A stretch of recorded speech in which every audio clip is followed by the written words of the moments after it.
एक बड़ी छोटी सी अच्छी कहानी है, आपने कई बार सुनी होगी कि एक लड़का एक लड़की छोटे बच्चे खेल रहे थे।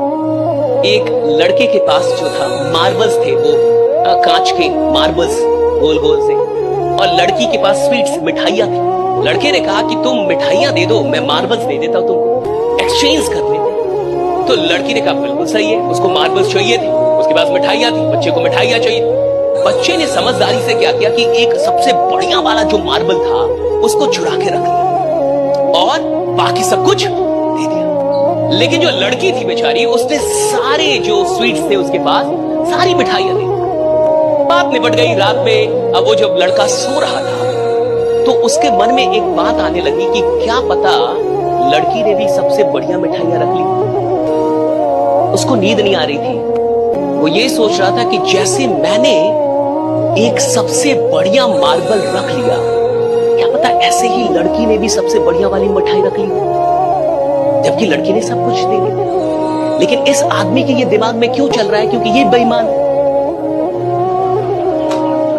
हर बेईमान को सामने वाले में कुछ ना कुछ बेईमानी दिखता है। कोई आदमी ईमानदार नहीं है साहब, वो किसी बड़ी सफलता को डिजर्व ही नहीं करता। वो किसी बड़ी सफलता को डिजर्व नहीं। और सुनिए, यहां तक कि बेईमानी के काम में भी वही आदमी आगे बढ़ता है जो ईमानदारी से काम करे। 2 नंबर के धंधे में और ईमानदारी है।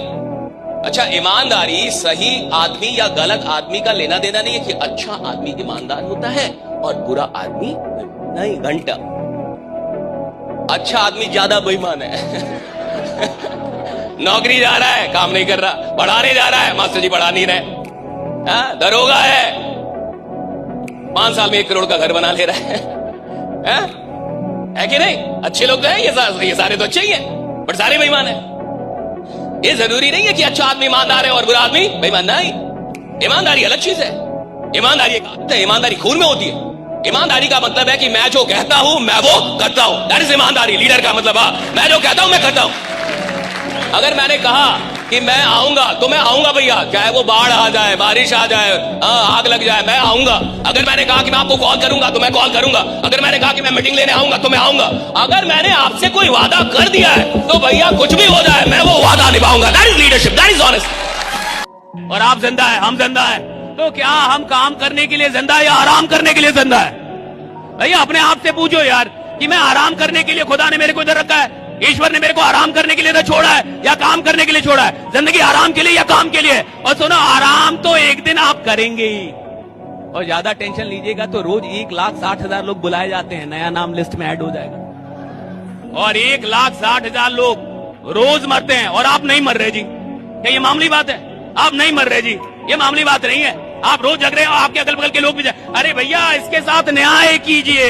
ये भगवान जो रोज एक एक दिन दे रहा है, इसका न्याय कीजिए। भगवान को ऐसा लगना चाहिए किसी बढ़िया इंसान को जिंदा छोड़ा है। राइट, ऐसा लगना चाहिए भाई। ईश्वर तब फिदा होता है जब आप अपनी मेहनत पे फिदा होते हैं, और लाख में कोई एक आदमी अपनी मेहनत पे फिदा हो। और देखो, मेहनत इतनी करनी चाहिए कि आपको असफलता का दुख ना हो, सारा ब्रह्मांड दुखित हो जाए, आप डिप्रेशन में ना जाए, महादेव डिप्रेशन में चल जाए, महादेव रोने लगे, पार्वती जी रोने लगे, यार ये आदमी सफल नहीं हो रहा। आपके लिए आप ना लड़ें, ब्रह्मांड की शक्तियां लड़ें कि इस इंसान में इतनी मेहनत करने की क्षमता है और ये अभी तक गरीब है। भगवान लड़ने लगे अपने में कि भाग्य बदलो, तो इसको जो चाहिए मेहनत ही आदमी है।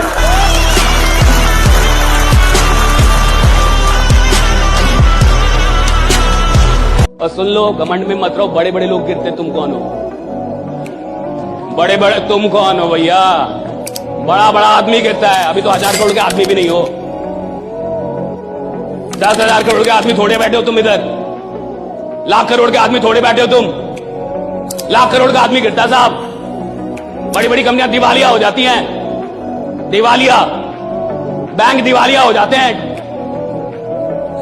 बैंक दिवालिया हो जाते हैं। तुम कौन हो? आदमी हो, भी बैंक नहीं हो। बचो घमंड से और ईश्वर से प्रार्थना करो कि जिंदगी में सब कुछ आ जाए। घमंड ना है ईश्वर, राइट? सबका घमंड ना है बस।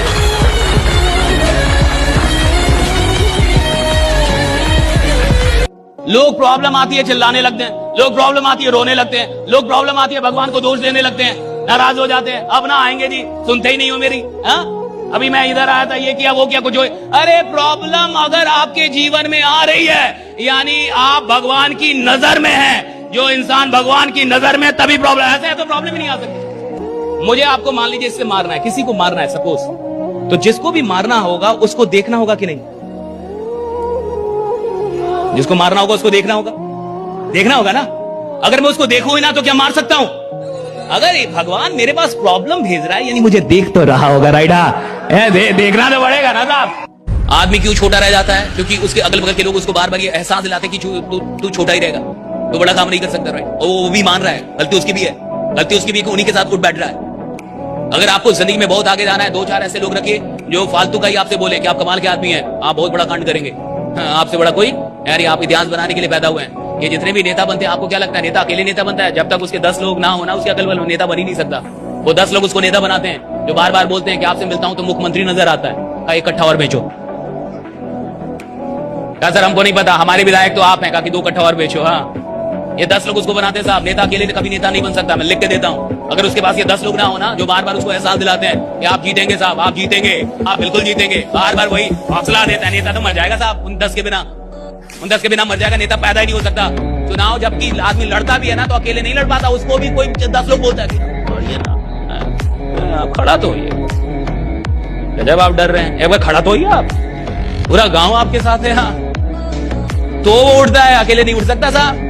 और कई बार मोहब्बत भी होती नहीं है, लोग मोहब्बत करवा देते हैं कि तुम ही को देख रही थी रे बाबा, मानो तो राइडा, भले ना देख रही हो, इसको शक हो जाता है मेरे को देख रही थी। अरे देख रहे थे, हम बता रहे हैं, लोग मोहब्बत करवा देते हैं, मोहब्बत ना भी हो तो करवा देंगे।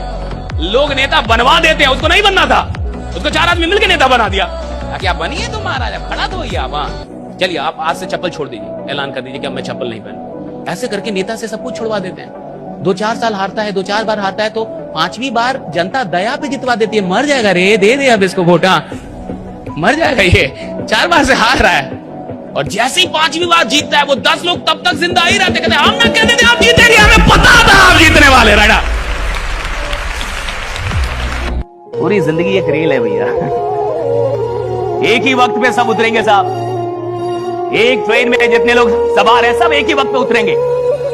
अंतर है सुविधाओं का, कोई जनरल में है, कोई स्लीपर में है, और कोई एसी में भी 2, 3 और व्हाटएवर। अंतर सुविधाओं का है। यात्रा सबकी तो मौत तक की जानी है, आपने जन्म लिया, मौत तक जाएंगे, आखिरी स्टेशन तो वही, आखिरी स्टेशन तो सबका वही है कि मौत तक।